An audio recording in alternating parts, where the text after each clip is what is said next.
Baiklah, sekarang kita akan belajar tentang IP address. Sebenarnya, kita tidak perlu tahu apa itu IP address bila kita hanya memiliki satu komputer. Kita memerlukannya bila kita memiliki banyak komputer dan hendak menyambungkannya satu sama lain. Ia berfungsi sebagai tanda pengenal bagi masing-masing komputer agar tidak terjadi kekeliruan dalam pengiriman atau penerimaan data. Yang perlu kita pelajari pertama kali tentu adalah pengertian IP address. Setelah itu, pengertian subnet mask, dan kemudian bagaimana menentukan subnet, menentukan host, dan menentukan broadcast-nya.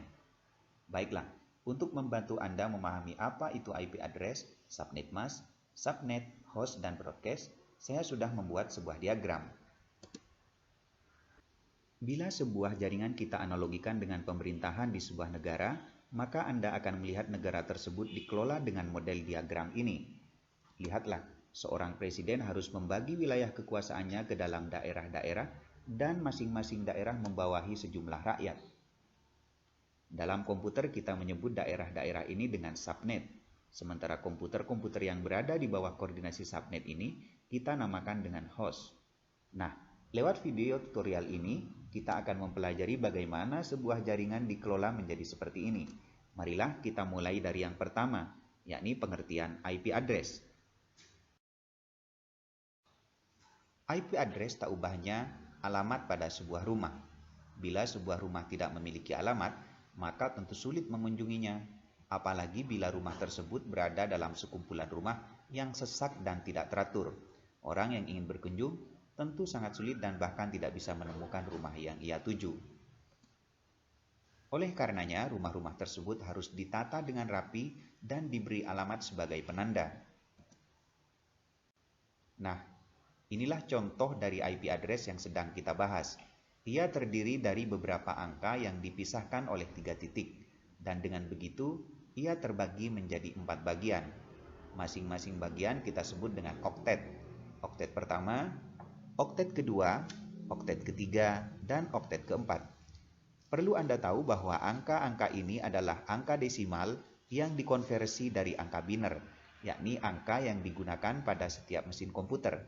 Angka biner terdiri dari 2 angka saja, angka 1 dan angka 0. 1 berarti aktif dan 0 berarti tidak aktif.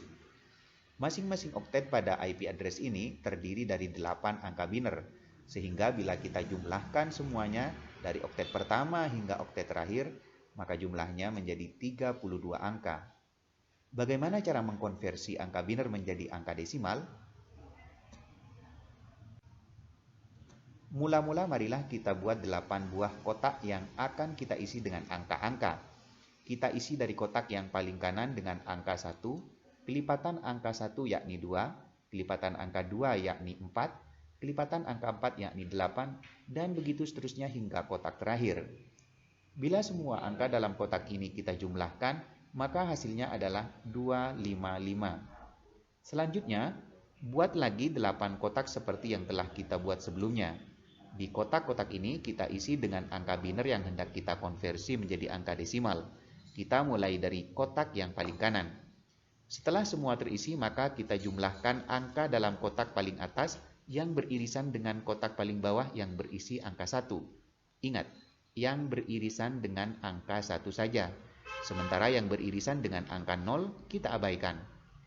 Nah, dalam contoh ini kita hanya akan menjumlahkan 2 kotak terakhir sebab kotak itulah yang beririsan dengan angka 1. Nah, jumlahnya 192. Bila semua oktet berisi angka 1, tentu nilai yang kita hasilkan adalah seperti ini. Semua oktet bernilai 255, sebab semua kotak kita jumlahkan. Mengapa oktet terakhir 192? Karena yang terisi angka 1 hanya 2 kotak terakhir tadi. Sekarang perlu Anda tahu bahwa secara fungsional IP address dibagi menjadi 2 bagian, yakni net ID dan host ID. Dalam contoh ini, 2 oktet pertama menjadi net ID, sementara 2 oktet terakhir menjadi host ID. Apakah pembagiannya terus-menerus seperti itu? Tentu tidak. Bila IP address tersebut masuk kategori kelas A, maka yang menjadi net ID hanyalah 1 oktet pertama, sementara 3 oktet lainnya berfungsi sebagai host ID. Bila IP address tersebut masuk kategori kelas B, maka yang menjadi NIT ID adalah 2 oktet pertama dan 2 oktet terakhir menjadi host ID. Bila IP address tersebut masuk kategori C, maka yang menjadi NIT ID adalah 3 oktet pertama dan hanya 1 oktet terakhir yang menjadi host ID. Bagaimana sebuah IP address dapat diketahui apakah ia kelas A, B, atau C? Caranya mudah. Bila oktet pertama berisi angka 1 hingga 126, maka IP address tersebut termasuk kelas A. Bila oktet pertama berisi angka 128 hingga 191, maka IP address tersebut termasuk kelas B. Sementara bila oktet pertama berisi angka 192 hingga 253, maka IP tersebut termasuk kelas A. Nah, sampai di sini kita sudah tahu apa itu IP address, bagaimana mengkonversinya dari angka biner menjadi angka desimal, dan juga bagaimana membedakan kelas masing-masing IP address. Saya harap video tutorial ini sudah bisa Anda pahami dengan baik, agar apa yang akan saya sampaikan selanjutnya, yakni tentang subnet mask, jumlah subnet, jumlah host, dan broadcast, bisa juga Anda pahami dengan baik.